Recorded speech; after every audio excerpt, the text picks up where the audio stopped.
Standard 7 Social Science Semester 2 Lesson number 2 Indian Climate and Natural Resources on Human Life. Okay, humans के ऊपर climate का क्या effect होता है वो हम इसमें देखने वाले हैं. ठीक है. Climate has tremendous effect on human life. This effect is visible in diet, lifestyle and natural of the people. ठीक है. हम डाइट की बात करें तो हम समर में ऐसा फूड खाते हैं, ज़्यादातर लिक्विड फूड ज़्यादा लेते हैं. ठीक है.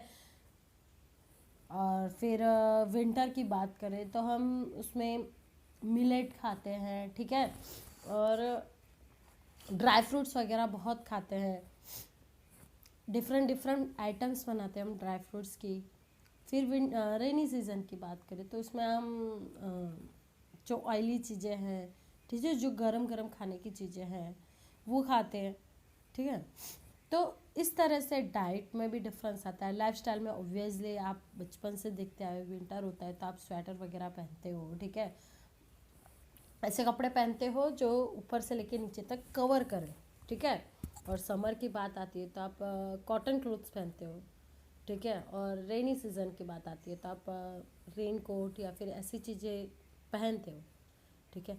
ह्यूमन नेचर में भी क्लाइमेट की बेसिस पे चेंजेस आते हैं. ठीक है.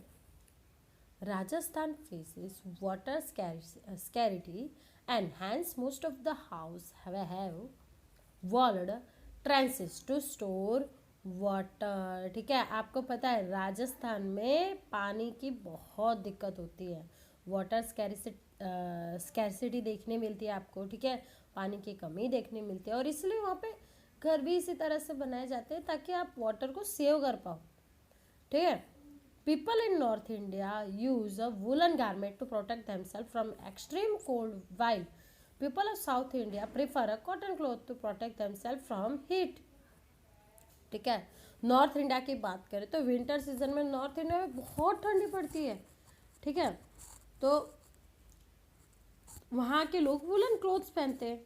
ठीक है. और वहाँ पे बनते भी ज़्यादा है. अगर तला की बात करें या पंजाब की बात करें, ठीक है, पटियाला की बात करें, वहाँ पे आपको वुलन गारमेंट्स के स्टोर्स देखने मिलेंगे. ठीक है. इंडस्ट्रीज देखने मिलेगी.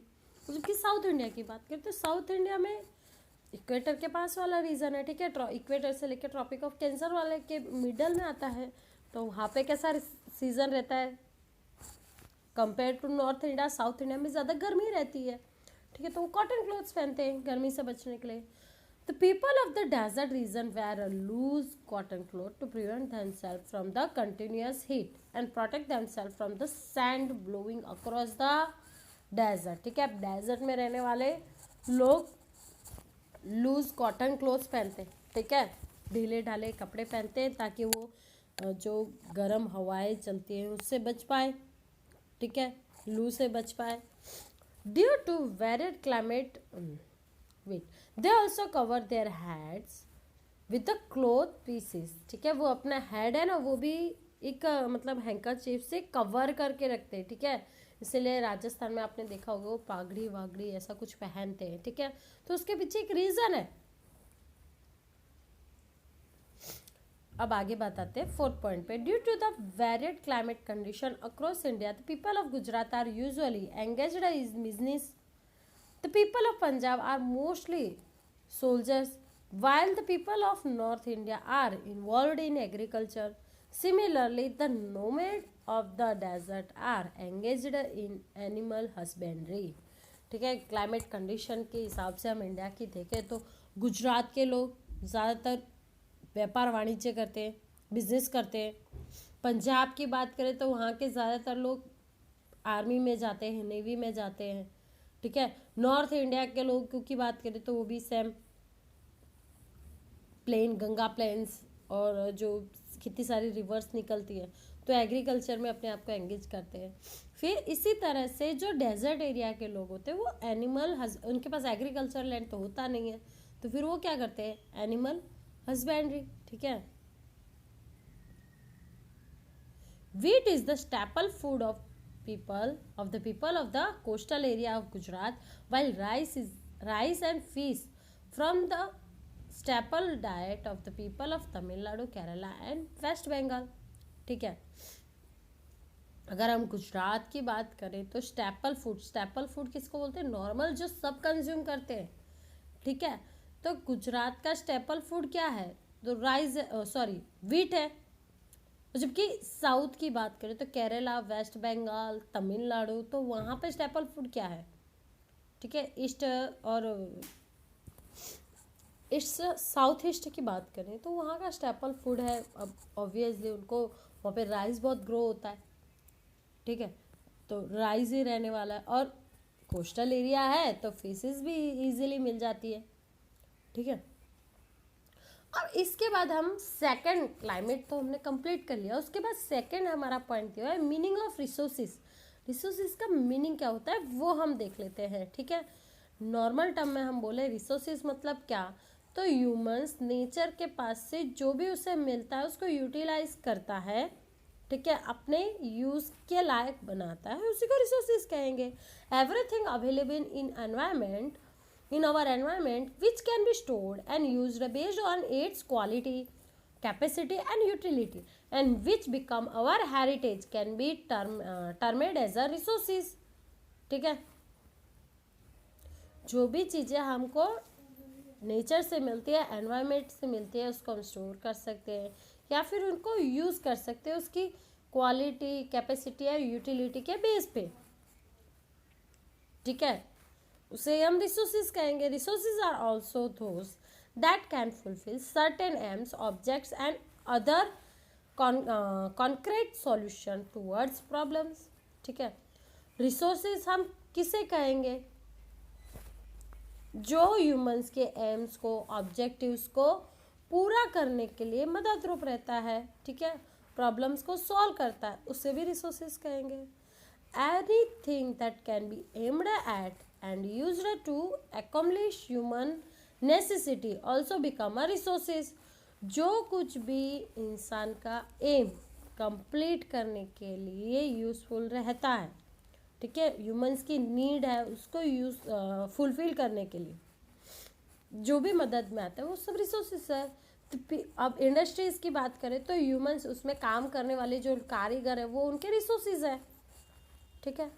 The people of the earlier times were not aware of the minerals available below the surface of the soil and hence could not utilize it, ठीक है। अगर हम हजारों साल पहले की बात करें तो तब के टाइम के जो प्रीमेटिव लोग थे उनको तो बिल्कुल पता ही नहीं था, ठीक है, कि इस तरह से हम डिगिंग करेंगे, ठीक है, तो अंदर से हमको मिनरल्स भी मिलने वाले, ठीक है। तो बाद में सब प्रोसेस होता गया है, ठीक है, मेटालिक एज आया तो तब धीरे धीरे पता लगने लगा, मिनरल्स में पता लगने लगे, ठीक है। पहले सिर्फ मेटल्स आए थे, फिर उसके बाद अदर थिंग्स भी आई, ठीक है। That is why those minerals were not considered as a resources, ठीक है। तब मिनरल्स को रिसोर्सेज नहीं माना जाता था, ठीक है। But 10 resources are very useful for the modern man. अभी की बात करें, आधुनिक इंसान की बात करें तो अभी हमको हर एक चीज़ के लिए ये रिसोर्सेज जो हमको डायरेक्टली मिलता है नेचर में से, ठीक है, सॉइल के अंदर जो भी मिलता है, और वो हम कितनी जगह यूज़ करते हैं। और अब तक तो हम सन को भी नहीं यूज़ करते थे, सन भी एक रिसोर्स ही है, बट अब हम जैसे जैसे टेक्नोलॉजी डेवलप हुई ऐसे ऐसे सन लाइट का भी यूज़ करने लगे हैं, सोलर प्लांट्स लगाते हैं, ठीक है। The things that help in men's welfare and satisfy that demand are resources of the for the man. जो भी चीज़ें जो इंसान की वेलफेयर के लिए, मैन की वेलफेयर के लिए यूज़ होती है और उनकी डिमांड को सेटिस्फाई करने के लिए यूज़ होती है, उनको उस इंसान का रिसोर्सेज कहा जा सकता है, ठीक है। अब आती है रिसोर्सेज। रिसोर्सेज को 2 टाइप में डिवाइड किया, एक नेचुरल रिसोर्सेज और एक मैन मेड रिसोर्सेज, ठीक है। हम मैन मेड रिसोर्सेज है वो हम बाद में पढ़ेंगे, पर फर्स्ट हम पढ़ेंगे नेचुरल रिसोर्सेज। नेचुरल रिसोर्सेज को भी 3 पार्ट में डिवाइड किया गया है, water resources, mineral resources and land resources.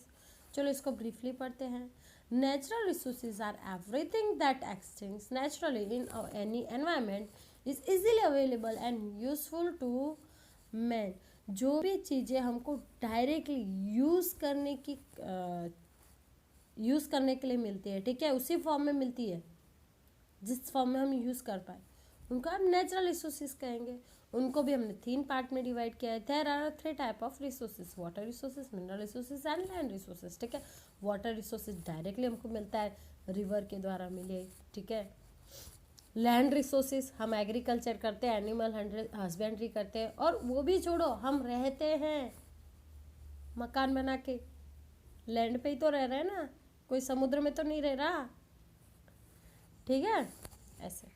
और फिर उसके बाद मिनरल रिसोर्सेज। अब वाटर रिसोर्सेज को ब्रीफली देख लेते हैं। The water resources of India include a river, lake, seas, etc. The river of India are divided into two on the basis of its origin and characteristic, ठीक है। Water resources जो India का है उसमें rivers, lake, sea, most of part river का है, और उसके बाद लेक, पॉन्ड, सी वगैरह भी आ ही जाते हैं, ठीक है। अब इंडिया की रिवर को उनकी ओरिजिन, कहाँ से वो ओरिजिन हुई है, कहाँ से वो निकली है, ठीक है, उनकी कैरेक्टरिस्टिक क्या है, उसके बेसिस पे 2 पार्ट में डिवाइड किया है। एक तो जो नॉर्थ साइड की जो हिमालय रीजन से जो फ्लो होती है उन सबको हमने रिवर ऑफ नॉर्थ इंडिया कहा। तो और जो साउथ साइड में फ्लो होती है, गोदावरी हो, कावेरी हो, कृष्णा हो, ठीक है, उनको रिवर ऑफ साउथ इंडिया कहा, ठीक है। तो रिवर ऑफ नॉर्थ इंडिया के कैरेक्टरिस्टिक देख लेते हैं, ठीक है, कि क्या खूबी है उसमें। The Sindhu, the Ganga, Yamuna and Brahmaputra are the river of the north India, ठीक है। ये मेन रिवर्स है, ऐसा नहीं कि यही रिवर है, ये मेन रिवर्स है, ठीक है, नॉर्थ इंडिया की। कौन सी? Sindhu, Ganga, Yamuna and Brahmaputra. They are perennial in nature, ठीक है, वो नेचुरली फ्लो होती है, ठीक है। ऐसा कहा जाता है कि पहले के टाइम पे वो हिमालय नहीं था, बट टेक्टोनिक प्लेट्स के टकराव की वजह से जो तैथिष्ट सागर था वो रह गया, और वहाँ पे ऐसे पूरा माउंटेन बन गया, ठीक है, माउंटेन रेंज ही बन गई पूरी। और वो जो तैथिष्ट समुद्र था तो उसका पानी वहाँ पे स्नो बन के, अब वेदर चेंज हुआ, ठीक है, स्नो बन के वहाँ पे रहा है, और जब भी समर आता है तो वो पिघलता है, ठीक है, आइस पिघलती है और फ्लो रिवर में आता है, ठीक है। विंटर के टाइम में तो ऑलरेडी होता ही है पानी, और रेनी सीजन की बात करें तो बारिश की वजह से होता है। तो ये जो रिवर्स होती है वो, इनको बारहमासी रिवर कहा जाता है, कभी इन खाली नहीं होती है, ठीक है, इन पानी फ्लो होता ही रहता है, ठीक है। The Ganga is also known as the Bhagirathi, Ganga को भागीरथी भी बोला जाता है। भागीरथी रिवर अलकनंदा के साथ मिलके गंगा रिवर को फॉर्म करती है। There is a triangular fertile plain near the delta of the river Ganga river के डेल्टा पे, जहाँ पे वो बे ऑफ बंगाल में मर्ज होने वाली होती है, ठीक है। तो कोलकाता से, ठीक है, वेस्ट बंगाल से ही गंगा के 2 पार्ट हो जाते हैं, ठीक है। एक हुगली जो कोलकाता मीन्स वेस्ट बंगाल में फ्लो होती है, और सेकंड होती है पद्मा, वो वेस्ट बांग्लादेश में चली जाती है, ठीक है। और इस तरह से डेल्टा फॉर्म करती है। The Ganga and the Brahmaputra are the major waterway of India and used for navigation purpose, ठीक है। गंगा और ब्रह्मपुत्र रिवर का जो पूरा एरिया है वो मेजर वाटरवे है, ठीक है। इंडिया का first national waterway Ganga river और ब्रह्मपुत्र रिवर में आता है, ठीक है, जो नेविगेशन पर्पस के लिए भी यूज होता है। Based this the Jhelum, Chenab, Sutlej, Ravi and Beas also flow in the north, ठीक है। इसके अलावा झेलम, चिनाब, सतलुज, रावी और बियास वो भी नॉर्थ इंडिया में फ्लो होती है। अब जो पॉइंट जो आपको याद रखने हैं, every year devastating floods in Koshi River in the state of Bihar destroyed the lives and property of the people of the area. Okay, Bihar में एक कोसी नाम की रिवर फ्लो होती है, ठीक है, जिसमें एवरी ईयर फ्लड्स आता ही है। आप न्यूज़ में वगैरह में देखोगे रेनी सीजन में स्टार्टिंग में ही आना शुरू हो जाता है जैसे जैसे रेन गिरने लगती है, ठीक है।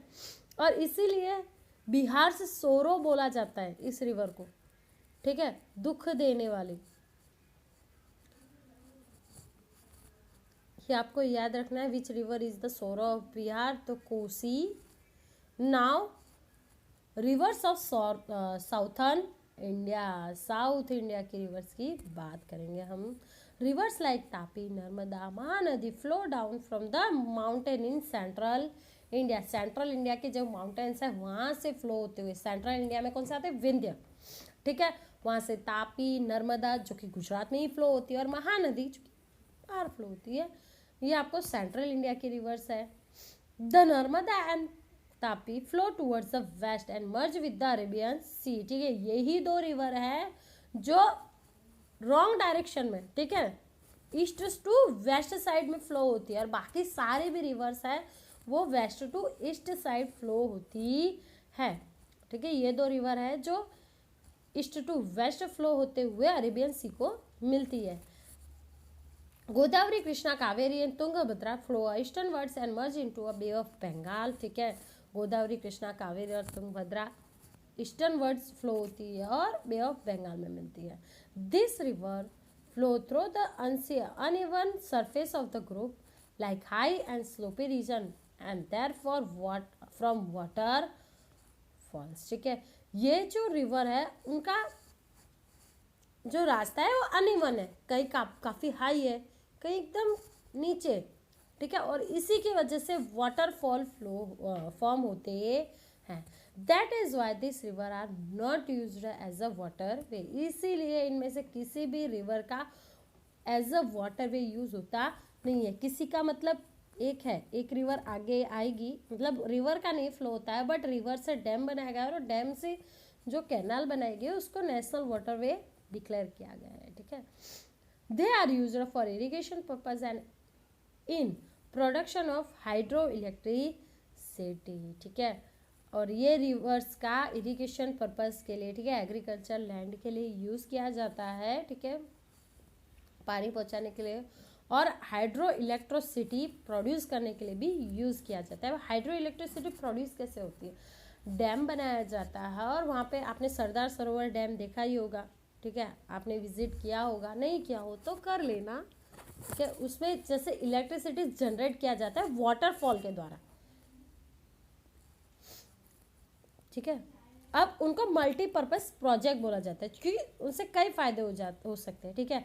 हम डैम बनाएंगे तो कैनाल थ्रू इरिगेशन के लिए जो रिमोटिंग एरियाज है, जो दूर दूर के एरिया जहाँ पे पानी अवेलेबल नहीं है वहाँ पहुँचा सकते हैं, ठीक है। इलेक्ट्रिसिटी प्रोड्यूस कर सकते हैं, फ्लड को कंट्रोल कर सकते हैं, एक हद तक तो कर ही सकते हैं, ठीक है। अब रिवर्स दी हुई है और उनके मल्टीपर्पज़ प्रोजेक्ट दिए हुए हैं, ठीक है, और बेनिफिशियरी स्टेट्स भी दिए हुए हैं। तो नर्मदा, तो उस पर बनाया है सरदार सरोवर डैम, जिसको नर्मदा प्रोजेक्ट भी बोला जाता है, जिसके बेनिफिशियरी स्टेट कौन से, गुजरात तो है ही है, मध्य प्रदेश, राजस्थान और महाराष्ट्र भी है। नेक्स्ट कृष्णा, तो नागार्जुना प्रोजेक्ट बटोविस आंध्र प्रदेश में है। तुंगभद्रा प्रोजेक्ट आंध्र प्रदेश में है। कोसी प्रोजेक्ट बिहार में लोकेटेड है, ठीक है। महानदी हीराकुंड प्रोजेक्ट जो कि ओडिशा में लोकेटेड है।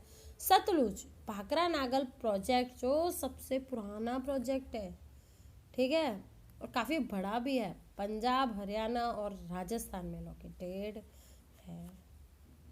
नाउ नेचुरल लेक्स जो है उनका भी आपको दिया हुआ है।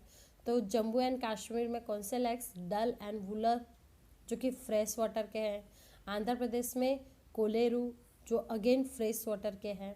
अब सॉल्ट वाटर के भी कुछ है, वो आपको याद रखने। तमिलनाडु का पुलिकट, उड़ीसा का चिल्का, राजस्थान का सांबर, ओके, ये 3 सॉल्ट वाटर लेक्स हैं।